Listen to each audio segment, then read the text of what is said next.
ఇంతటి మండుటెండలో కూడా చిక్కటి చిరునవ్వులతో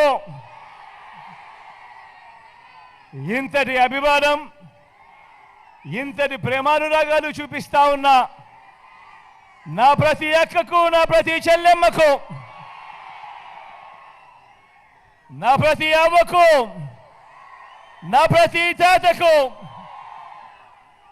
నా ప్రతి సోదరుడికి, నా ప్రతి స్నేహితుడికి,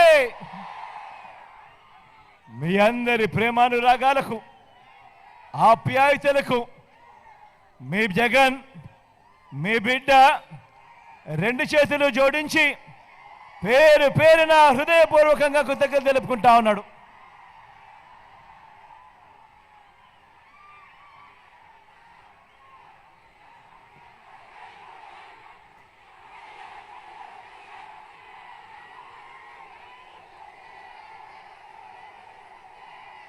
మిట్ట మధ్యాహ్నం సమయం 1:30. కానీ ఇక్కడ చూస్తా ఉన్నా మీ ఆప్యాయతలు, మీ ప్రేమానురాగాలు ఏ స్థాయిలో ఉన్నాయి అనంటే, మీ ఆప్యాయతలకు, మీ ప్రేమానురాగాలకు మీ బిడ్డ ఎప్పుడూ మీకు రుణపడి ఉంటాడు అని ఈ సందర్భంగా తెలియజేస్తా ఉన్నాను. మరో 2 వారాల్లో కురుక్షేత్ర మహాసంగ్రామం జరగబోతా ఉంది. ఈ ఎన్నికలు జగన్కు, చంద్రబాబుకు మధ్య యుద్ధం కాదు. ఈ ఎన్నికలు పేదలకు, చంద్రబాబు మోసాలకు మధ్య ఈ ఎన్నికలు అన్నది గుర్తుపెట్టుకోండి.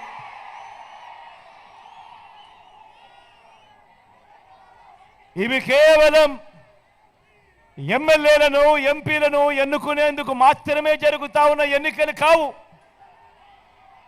ఈ ఎన్నికలు రాబోయే 5 ఏళ్లలో ప్రతి పేదవాడి ఇంటింటి అభివృద్ధిని, ఆ ప్రతి పేదవాడి కుటుంబం భవిష్యత్తును నిర్ణయించబోయే ఎన్నికలు. ఈ ఎన్నికలు అన్నది ప్రతి ఒక్కరూ కూడా గుర్తుపెట్టుకోమని కోరుతా ఉన్నాను మీ అందరితోనూ. ఈరోజు ఈ ఎన్నికల్లో మీ జగన్కు మీ ఓటు వేస్తే పథకాలన్నీ కొనసాగింపు. ఈ ఎన్నికల్లో పొరపాటున చంద్రబాబుకు ఓటు వేస్తే పథకాలన్నీ ముగింపు, మళ్ళీ మోసపోవటం. పొరపాటున చంద్రబాబుకు ఓటేస్తే మళ్ళీ చంద్రముఖి నిద్రలేస్తుంది. లకలకాటు మీ రక్తం తాగేందుకు మరో 5 ఏళ్ళు మీ ఇంటి తలుపులు కొడుతుంది. ప్రతి ఒక్కరూ ఇది గుర్తుపెట్టుకోమని మీ అందరితోనూ కూడా కోరుతా ఉన్నాను. ఇవాళ మీ అందరితో కూడా ఒకటే చెప్తా ఉన్నాను. బాబును నమ్మటము అనంటే విష సర్పాన్ని నమ్మటమే అన్న సంగతి మీ అందరూ కూడా గుర్తెరగమని చెప్పి మీ అందరినీ కూడా కోరుతా ఉన్నాను. మేనిఫెస్టోలో చెప్పిన ఏ ఒక్కటి చేయకపోవడం, తాను మొదటి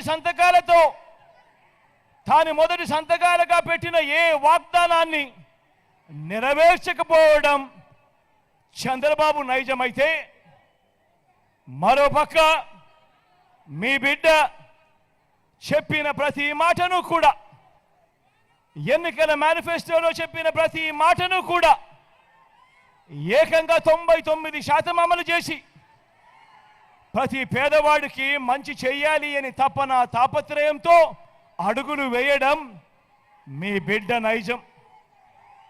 తేడా గమనించమని చెప్పి మీ అందరినీ కూడా